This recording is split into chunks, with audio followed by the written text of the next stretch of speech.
સુરતમાં કોંગ્રેસના રાષ્ટ્રીય સચિવ અને રાજસ્થાનના ધારાસભ્ય દિવ્યા મંદિરણાએ પત્રકાર પરિષદને સંબોધીને કેન્દ્રની મોદી સરકાર પર પ્રહારો કર્યા હતા.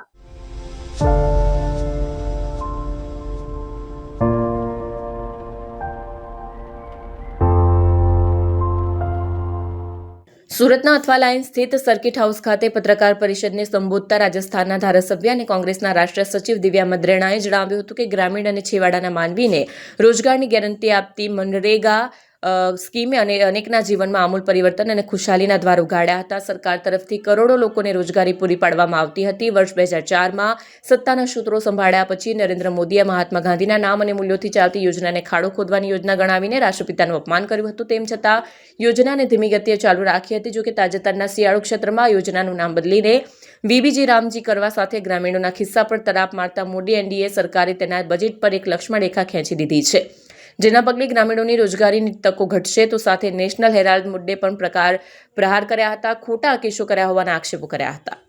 नेशनल हेरल्ड का मुद्दा पिछले 11 सालों से पब्लिक डोमेन में है.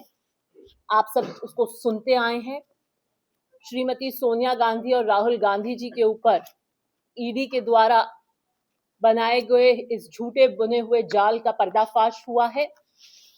और आपको पता है 16 दिसंबर को पीएमएलए कोर्ट ने जो आदेश पारित किया वो कोई साधारण न्यायिक आदेश नहीं था.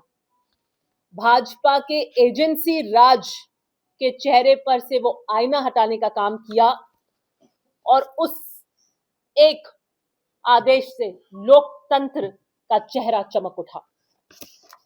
और मुझे लगता है ये फैसला उस दौर की पहचान बनेगा जहां विपक्ष को डराने की कोशिश की गई, जहां इन संवैधानिक एजेंसियों को बदले की राजनीतिक हथियार के रूप में इस्तेमाल किया गया. ये सत्ता के अहंकार को तोड़ता है, डर की राजनीति को निर्वस्त्र करता है और ये बताता है कि संविधान जिंदा है और अदालतें अभी झुकी नहीं. नेशनल हेरल्ड के ऊपर घोटाले का ठप्पा लगाकर आजादी के इतिहास को कटघरे में खड़ा करने का काम कर रही थी. ये भी उस आरएसएस मनुवाद और उसी सोच को आगे बढ़ाता है. अगर आप इसके पीछे की कहानी पढ़ेंगे कि मनरेगा के नाम से गांधी को हटाना, गांव के विकास को रोकना, नेशनल हेरल्ड के ऊपर के नाम पे घोटाले का आरोप लगाना, स्वतंत्रता संग्राम की शाही को मनी लॉन्ड्रिंग की कालिक से ढक देना चाहते थे, जिसमें बीजेपी पूरी तरह नाकाम हुई. और पीएमएलए कोर्ट ने जब सवाल दागे, पूछा बिना एफआईआर मनी लॉन्ड्रिंग कैसे, आरोपों की वह पतंग जब खूब हवा में उड़ी, जब कोर्ट की अदालत में आई तो जमीन छूते ही चिथड़े चिथड़े हो गई. ईडी की चार्जशीट पर मुकदमा नहीं चल सकता क्योंकि हवाबाजी से नहीं, रूल ऑफ लॉ कानून से चलता है.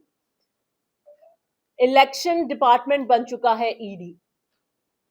आप अपने विरोधियों के साथ जो आपसे प्रश्न करे, जो सवाल करे, उसे या तो आप देशद्रोही कहें, नहीं तो फिर आप ईडी का बिच्छू छोड़ दीजिए. हर चुनाव से पहले आप देखिए ईडी पहुंच जाती है. हर विरोधी के ऊपर ईडी का केस चला देते हैं आप. सरकार, भाजपा की सरकार इन संवैधानिक संस्थाओं ईडी सीबीआई द्वारा इनको सत्ता की वधशाला में तब्दील कर चुकी है.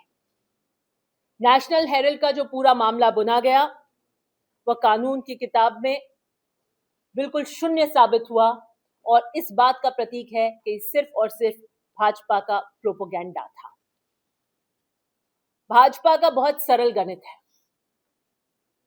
जो साथ है वो साफ है, जो खिलाफ है उस पर मुकदमा है, उसके पीछे ईडी है. भाजपा के पास में एक चमत्कारी वॉशिंग मशीन है. जो उनके साथ जाता है वो धुल जाता है.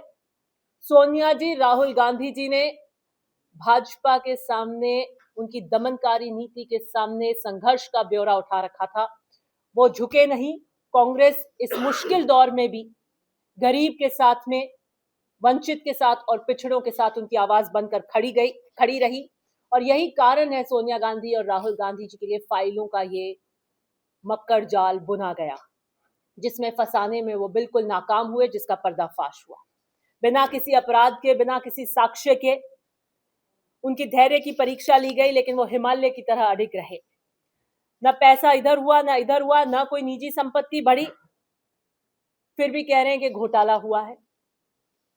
सोनिया गांधी जी, जिन्होंने अपना पूरा जीवन देश सेवा में यहां पर समर्पित किया।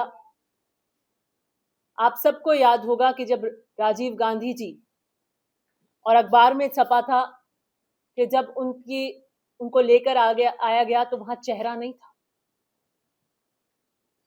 क्या बीतती होगी एक महिला पर जब देश के नाम उनके पति शहीद हो जाते हैं। उन्होंने अपना जीवन कांग्रेस को दिया।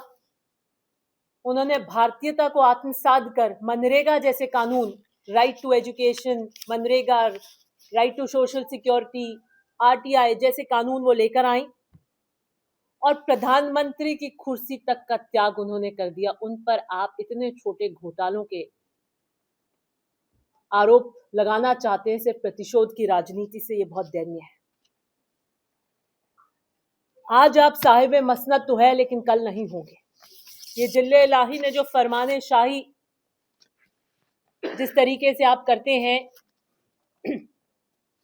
इस मकसद में आप कामयाब नहीं हो पाएंगे, क्योंकि जनता सजग है और जनता सब देखती है। नेशनल हेराल्ड ने अंग्रेजों की सल्तनत को हिला दिया था और इसी नेशनल हेराल्ड को पकड़कर आप गांधी परिवार को बदनाम करना चाहते हैं। सत्य की सबसे बड़ी गवाही अगर कोई देता है तो वक्त देता है। भाजपा के उस गुब्बारे की हवा निकल गई और कोर्ट ने जब पूछता रहा कि सबूत कहां है, जब सवाल दागे तो कोई जवाब नहीं था। ये प्रतिशोध की राजनीति, रूल ऑफ रिवेंज का सबसे बड़ा उदाहरण है।